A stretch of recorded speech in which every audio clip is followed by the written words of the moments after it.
Hey, it's MK and I am back with Off the Board, and today I am pulling inspiration from this image on a coffee mug.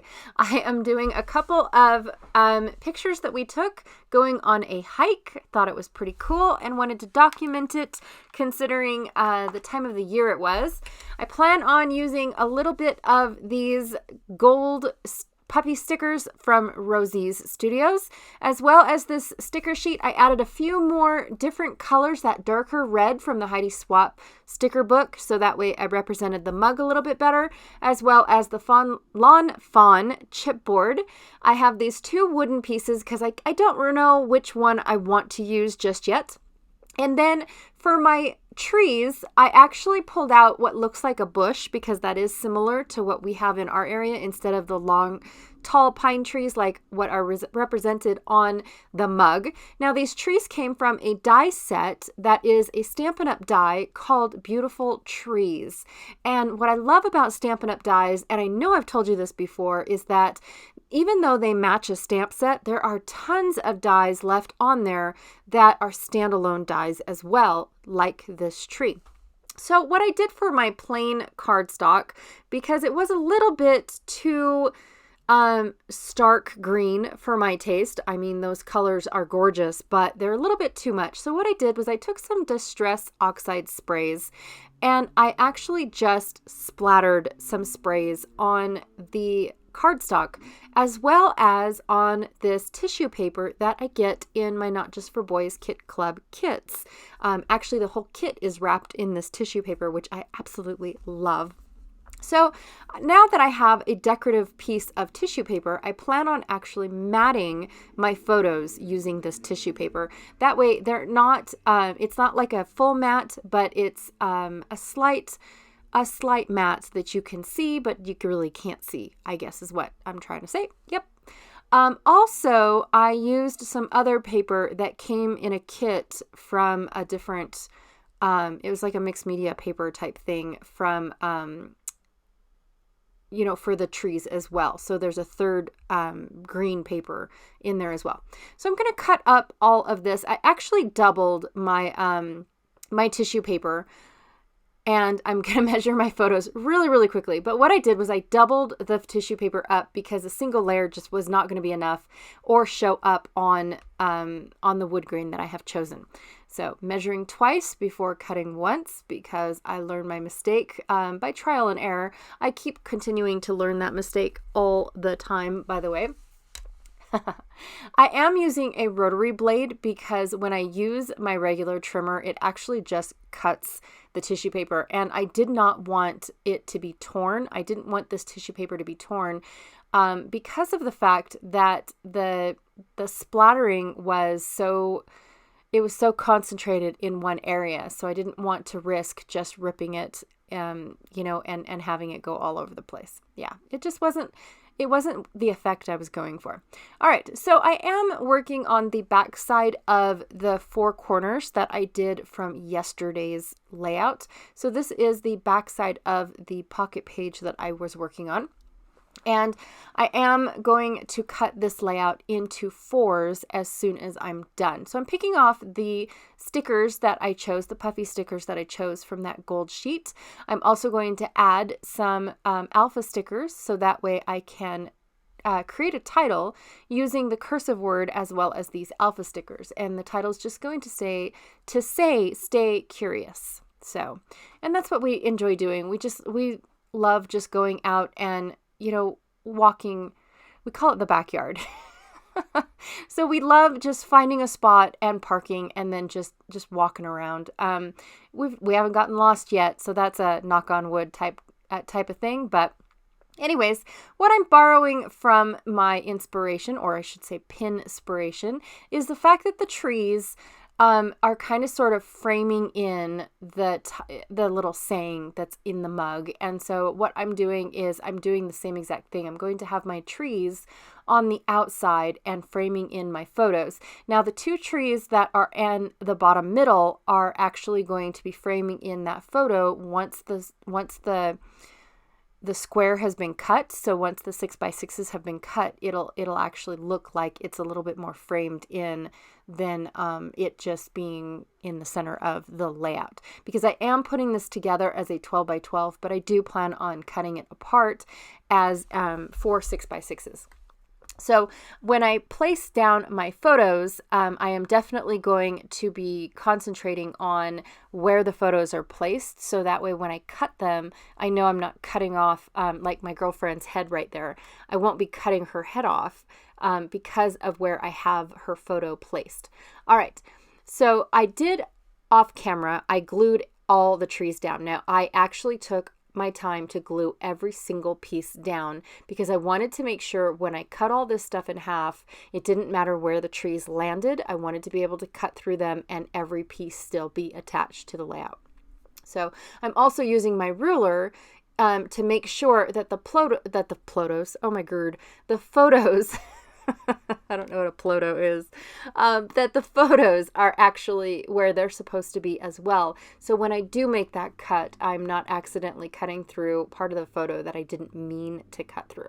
I'm also putting very light adhesive on my photos as well because of the fact that I want to be able to tuck my trees in. Now, when I go to glue the trees in, I will actually use all the adhesive as well in every single little bit of the trees. So that way, when I put my rotary trimmer down to cut all these in half, I won't be cutting something off and then not being able to, make sure that it stays where I had it. I don't want to go back and glue extra work for me is what I'm trying to spit out here.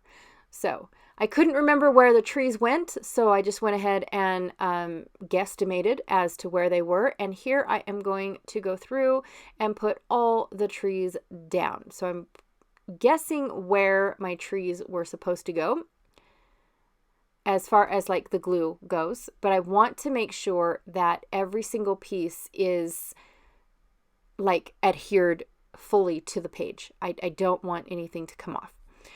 Also, I started with just the bottom trees because I thought that I was going to do a lot more tucking and weaving of some things, but I really kept it simple. Again, I just loved the design rather than cover it up. So yeah, I definitely left it a little bit simple because I didn't want this design to be covered up. I really liked it. Now, most times when I do a 6x6, I want to treat every single 6x6 layout as its own layout. But for these ones, I didn't. I treated them as if they were a 12x12. I don't want sequins on these. I don't like putting sequins down on pocket pages because of all the movement that they get. So you don't just, when you flip the page to look through the album, you're not just flipping a solid piece of page protector. You're flipping lots of them, and so there has a lot of movement and bending and things like that. And so my sequins seem to pop off no matter what I use when I put sequins in pocket pages. So I try not to do stuff like that. I do use enamel dots and other different elements, but as far as this goes, I didn't pick enamel dots to go into my kit, so I was trying to stay away from anything like that.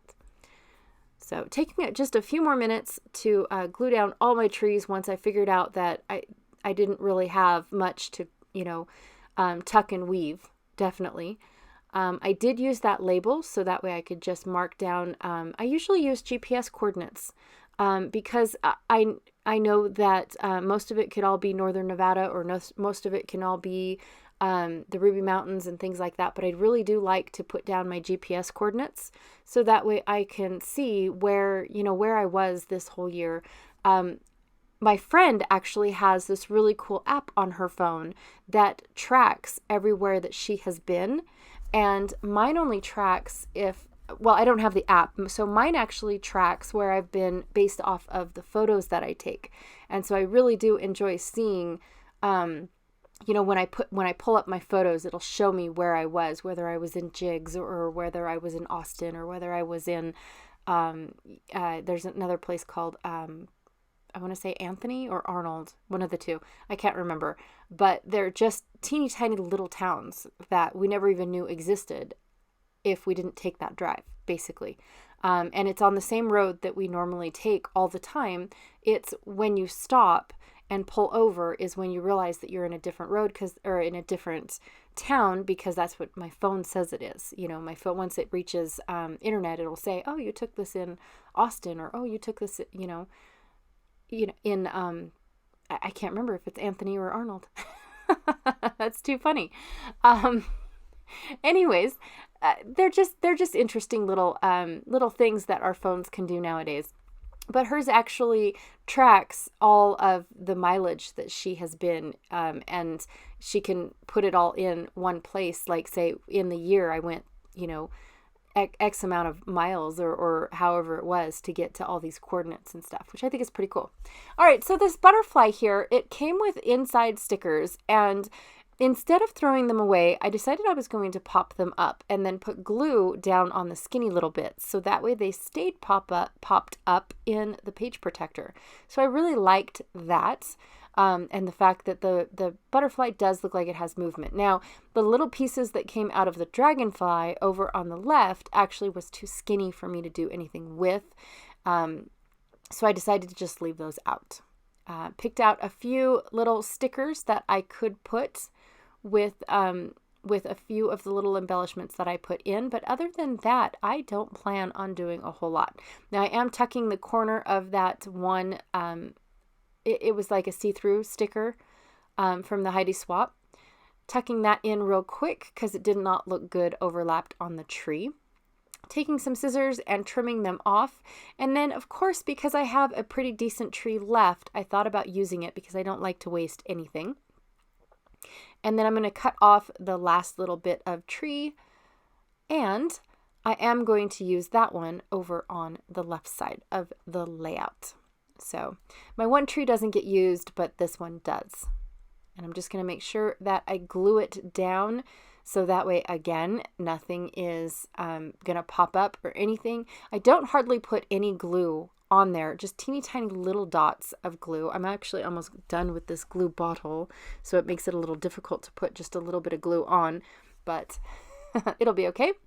So I'm going to take a few minutes and cut everything apart, put it all in my page protector, and that is it. I absolutely enjoyed how this came out and where I got my inspiration. I thought it was kind of neat to be able to see, that this mug inspired this layout. I am enjoying this series a little bit too much, to be honest. I'm glad to be using up the pins that I have gone through and put down for a reason, I mean, it was inspiring in one way or another. Something drew me to that photo. Anyways, be sure to check out everyone else that is playing along with the Off the Board all month long, and I will check y'all later. Bye.